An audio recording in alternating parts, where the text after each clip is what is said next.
काय करूँ, शुरू करो। आज मुझे खुशी है, अरविंद जी आए हैं, मान साहब आए हैं, आपके राज्यसभा के मेंबर जी, इनका मैं स्वागत कर रहा हूं। और क्यों आए अलग बताने की आवश्यकता नहीं है। बहुत दिनों से हम मिलना चाहते थे और बीच में मैंने जैसे कहा कि पूरे देश में से जो प्रमुख नेतागण हैं वो संपर्क करना चाहते हैं, कर भी रहे हैं। मेरी बात हो रही है और अपने देश को अधिक मजबूत बनाने के लिए हम मिलकर क्या कर सकते हैं, यही हमारे बीच में एक जो विचारधारा कहते हैं वही विचारधारा है कि देश को अधिक मजबूत कैसे बनाया जाए।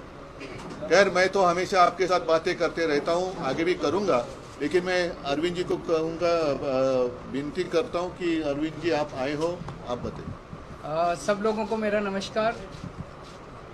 सबसे पहले मैं उद्धव जी का बहुत बहुत शुक्रिया अदा करता हूँ कि आज उन्होंने मुझे, भगवंत मान साहब को, संजय सिंह को, राघव चड्ढा जी को, हम लोगों को अपने निवास स्थान पे चाय पे आमंत्रित किया और उनके साथ काफ़ी विषयों के ऊपर चर्चा हुई। उद्धव जी से मिलने का मेरा बहुत दिनों से मन था। खासकर कोरोना के दिनों में मुझे याद है कि जब कोरोना पीक पे था उस वक्त हम सब लोग एक दूसरे से सीख रहे थे और जिस तरह से उद्धव जी ने और उनकी सरकार ने बॉम्बे में और पूरे महाराष्ट्र में कोरोना को कंट्रोल किया वो बहुत काबिले तारीफ़ था। और मुझे ये कहने में बिल्कुल भी संकोच नहीं है कि हम दिल्ली के लोगों ने बॉम्बे से और महाराष्ट्र से बहुत कुछ सीखा। इनकी कई सारी प्रैक्टिसेस होती थी जो कि बहुत अच्छी थी, जिनको हम दिल्ली में अपनाते थे, दिल्ली में हम उसको लागू करते थे। बहुत दिनों से मेरी इच्छा थी इनसे व्यक्तिगत तौर पे मिलने की और आज मुझे व्यक्तिगत तौर पे इनसे मिलने का, पूरे परिवार, आदित्य जी से मिलने का, पूरे परिवार से मिलने का सौभाग्य प्राप्त हुआ। और हमने बहुत सारी चीज़ों के ऊपर चर्चा भी की। आज देश के जो हालात हैं उनके ऊपर हमने चर्चा की। आज देश का युवा जो है वो बेरोज़गारी से बुरी तरह से त्रस्त है। पढ़ लिख के लोगों को, बच्चों को नौकरी नहीं मिल रही है। बड़े बड़े उनसे वादे किए गए थे कि 2 करोड़ नौकरी देंगे, 4 करोड़ नौकरी देंगे, बच्चों को नौकरियां नहीं मिल रही हैं। और युवा जो है दर दर की ठोकरें खा रहा है। लोगों के घर का खर्चा नहीं चल रहा, इतनी महंगाई हो गई है, इतनी ज़्यादा महंगाई हो गई है कि लोगों को अपना आमदनी बढ़ नहीं रही है और लोगों का खर्चे बढ़ते जा रहे हैं, चीज़ें महंगी होती जा रही हैं। जिस तरह से मौजूदा केंद्र सरकार कुछ चंद पूंजीपतियों को फ़ायदा पहुंचाने के लिए एक तरह से पूरे देश को गिरवी रख रही हैं, सारे देश के संस्थानों को बेचती जा रही हैं। अब एक बहुत बड़ा आज सुनने में आया है कि LIC जो है वो LIC भी अब धीरे धीरे घाटे में जाने लगेगा। करोड़ों करोड़ों लोग, जिन लोगों ने अपनी पूरी जमा पूंजी LIC के अंदर जमा कराई थी, उन लोगों का क्या होगा। इन कई सारे विषयों के ऊपर चर्चा हुई, देश के गंभीर हालात के ऊपर चर्चा हुई। हमारा देश तभी आगे बढ़ेगा जब हम एक दूसरे से सीखेंगे। हमें एक दूसरे से लड़ना नहीं है, हमें एक दूसरे से सीखना है। इस देश की जितनी भी समस्याएं, उन सारी समस्याओं का समाधान कहीं ना कहीं देश के अंदर है, पर यह है कि हम आपस में मिलते नहीं हैं, आपस में चर्चा नहीं करते हैं। तो मुझे बहुत अच्छा है कि उद्धव जी से आज चर्चा हुई बहुत, और हम इसको अब आगे मिलते रहेंगे और इस रिश्ते को और आगे लेके जाएंगे। मैं मान साहब से निवेदन करूंगा वो भी 2 शब्द करें। आवाज आएगी। आज उद्धव जी से मिलने का मौका मिला, पूरे परिवार में बैठने का मौका मिला। पंजाब और महाराष्ट्र का बहुत गहरा नाता है।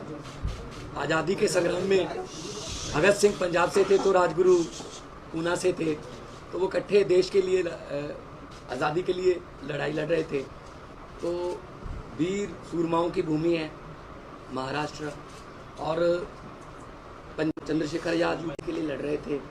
उन्होंने ये नहीं कहा था कि उनको कदाचित ये चिंता नहीं थी कि आज़ादी आएगी या ना, उनको चिंता ये थी कि आज़ादी के बाद देश कौन से हाथों में जाएगा। तो इस देश की आज़ादी बहुत महंगी मिली है, वो भीख में नहीं मिली। बहुत बड़ी बड़ी कुर्बानियाँ हमारे जो पुरखे हैं, हमारे बुज़ुर्गों ने दी हैं। तो उस आज़ादी को कायम रखना भी हमारा फ़र्ज बनता है। वो तो अपनी कुर्बानियाँ देकर चले गए, हम उस आज़ादी को कायम रखने को अगर इकट्ठे हो जाए तो इस देश जैसा धरती पे कोई देश नहीं है। तो पूरे देश के 130 करोड़ लोगों का जो कल्याण कैसे हो, हर घर के चूल्हे को जो है वो आटा मिले, हर घर में आग जले चूल्हे में, रोजगार मिले और तरक्की हो, तंदुरुस्ती हो, इन मुद्दों पे बात हुई और अच्छा लगा। मैं धन्यवाद करना चाहता हूँ एक बार फिर उद्धव जी का और उनकी फैमिली का, उन्होंने हमें यहाँ बुला के मान सम्मान दिया। अरविंद जी, बीएमसी चुनाव को लेकर कुछ बात हुई है क्या? आपकी पार्टी भी काफ़ी तैयारी कर रही है बीएमसी चुनाव लड़ने के लिए, इसके बीच पर कुछ बात हुई है? इस देश में एक पार्टी है जो 24 घंटे चुनाव की सोचती है। हम 24 घंटे चुनाव के लिए सोचते, हम देश की सोचते हैं। हमारे सामने देश है, हमारे सामने इस देश के बेरोजगार युवा हैं, हमारे सामने किसान है, हमारे सामने वो गृहिणी है जिसका पति हर महीने पैसे ला के देता है और उसका खर्चा नहीं चलता। 20 तारीख के बाद उसको पता नहीं अगले 10 दिन कैसे बीतेंगे। उन मुद्दों के ऊपर चर्चा हुई। जब चुनाव आएंगे चुनाव की भी चर्चा करेंगे, पार्टी हम चुनाव तो लड़ेंगे, उस टाइम चुनाव की भी चर्चा करेंगे, पर हम उस पार्टी की तरह 24 घंटे चुनाव की बात नहीं करते। पॉलिटिकल सिनेरियो महाराष्ट्र में चल रहा है, इसमें मैं एक ही चीज कहूंगा, अभी पिछले दिनों जो कुछ घटनाक्रम घटा, उद्धव जी की पार्टी की चोरी हो गई, उनका सिंबल चोरी हो गया, उनका नाम चोरी हो गया, उनका सारा जो था वो सब चोरी करके ले गए। और मैं एक ही चीज़ कहना चाहता हूँ, इनके पिताजी शेर थे और ये शेर के बेटे हैं, तो पूरा महाराष्ट्र इनके साथ है और मैं पूरी उम्मीद करता हूँ कि सुप्रीम कोर्ट से इनको न्याय भी मिलेगा। और मेरा अपना मानना है कि ये सारे आने वाले चुनाव जो हैं वो स्वीप करने जा रहे हैं उद्धव ठाकरे। तो सर आप क्या सोच रहे हैं कि आने वाले समय में अगर महाराष्ट्र में चुनाव लड़ते हैं तो उद्धव जी के साथ आप अलायंस करेंगे, क्या सोच रहे हैं? जब चुनाव आएगा आपको सारी बातें बताएंगे।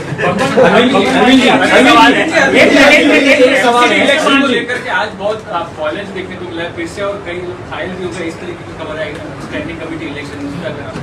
मैं क्या बताऊं, ये तो आप उनसे पूछिए।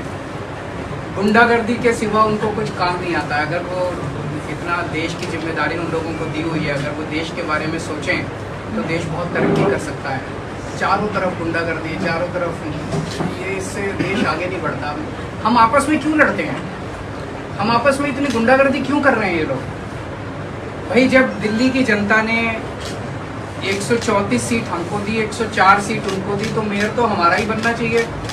2.5 महीने से मेयर ही नहीं बनाया, डिप्टी मेयर तो हमारा बनना चाहिए, स्टैंडिंग कमेटी तो हमारी होनी चाहिए, बना ही नहीं रहे, रोज लड़ते हैं। बताओ, मेयर का चुनाव कराने के लिए अगर हमें सुप्रीम कोर्ट जाना पड़ेगा तो ये तो दुख की बात है। अरविंद जी, एक सवाल ये था कि विपक्ष के नेता लगातार आरोप कर रहे हैं कि सेंट्रल एजेंसियों का इस्तेमाल किया जा रहा है। दिल्ली का सिनेरियो, महाराष्ट्र का सिनेरियो, इस विषय पे आपकी उद्धव जी से कुछ गंभीरता से डिस्कशन हुआ है? देखिए, कायर लोग इस्तेमाल करते हैं, ईडी और सीबीआई और ये सारी एजेंसीज का इस्तेमाल कौन करता है? कायर लोग करते हैं। करने दीजिए उनको, उन्हें हमसे डर लगता है तभी तो करते हैं। आपके घर ईडी नहीं आई, आपके घर सीबीआई नहीं आई, इनके घर आती है, मेरे घर आती है। परसों ये कह रहे हैं मनीष सिसोदिया को गिरफ्तार कर लें, हमें कोई फर्क नहीं पड़ता। जनता देख रही है, अंत पंत में सच्चाई की जीत होती है, झूठ झूठ होता है, सच्चाई की जीत होती है। भगवंत मान जी, आपसे सवाल है, जिस प्रकार से पंजाब में हिंसा हुई है, नारा को जो है वो अपडेट कर लिया गया, उसके बाद वहाँ पर पुलिस वालों को भी पीटा गया, एक FIR नहीं रजिस्टर हुई है, क्या कुछ कहेंगे?